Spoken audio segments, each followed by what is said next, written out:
Gusto mo bang hindi siya mapapakali sa iyong pag-ibig? Ay gawin mo ito. Siguradong tama ang pagkakagawa nito. At kailangan hindi ito dapat malaman ng iba.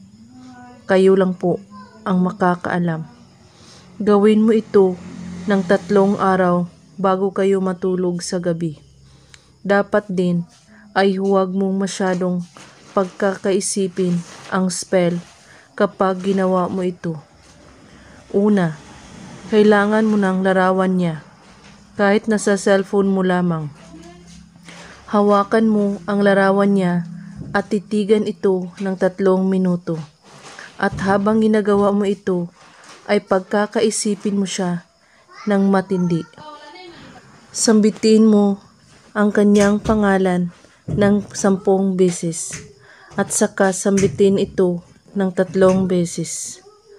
Amina Tenorin Alimoki.